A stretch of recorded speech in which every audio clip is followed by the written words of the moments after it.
Nairobi has long been the economic heart of one of Africa's most important countries, with the city accounting for 45% of Kenya's GDP. However, Nairobi is faced with serious urban planning and management problems.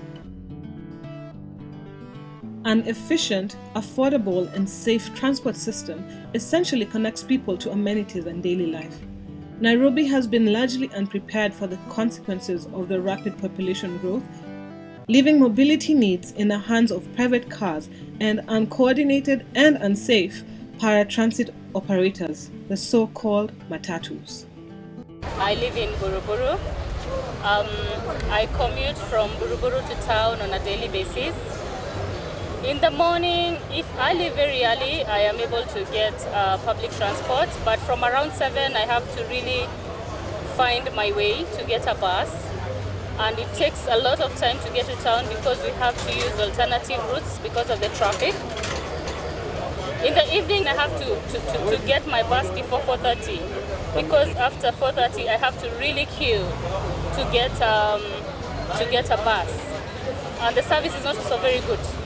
You know, the conductors and the drivers are not very polite, so it's a real hassle. Public transport in Kenya is a real hassle. The government itself is a challenge to us. So there are so many rules which we don't know. We find ourselves being arrested for nothing, yet they know we are touts. Yeah. That's one of the challenges. Another challenge, the passengers themselves. They do believe that matatu crew are not cool guys. So whenever you're with the passengers, it's like having a lion and an antelope in the jungle. They are like, okay, these guys, they're supposed to pay this amount, but they don't trust us at the end of the day.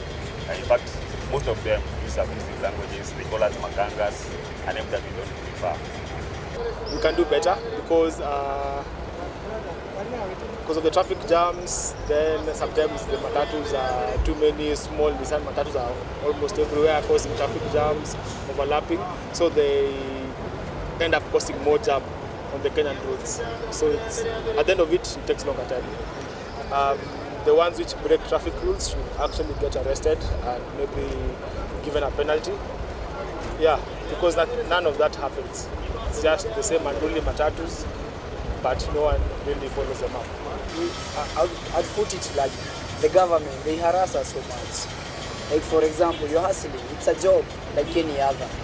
You are arrested, they take you inside there. You are being told of so many rules of which I don't know.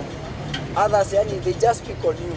Whenever a police officer, traffic police officer stops you and arrests, anytime he stops you, he cannot lack anything to arrest you for a sin. So I want the government to change on that. Let them be reasonable. A high-quality, citywide public transport system and non-motorized transport network are lacking.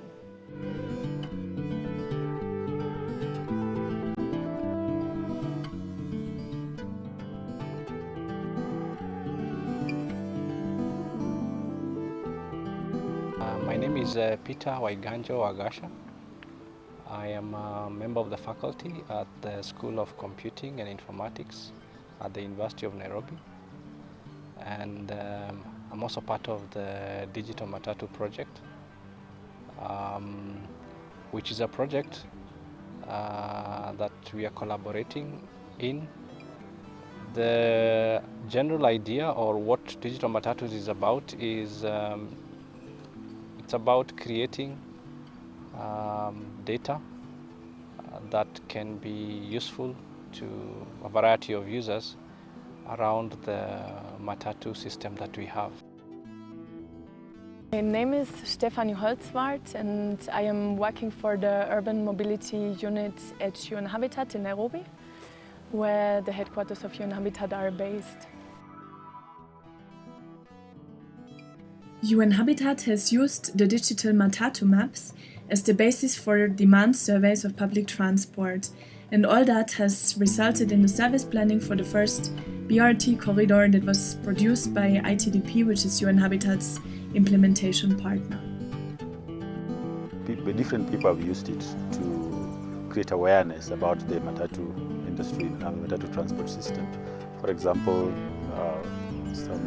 one of the local technical companies, tech companies, Matri route now provides a service where users can actually crowdsource information and send, and you can be able to know about maybe certain places where there are situations with in traffic situations, and probably also you can be able to report if there is maybe a problem with the matatu crew, and I think to us that's a very important development.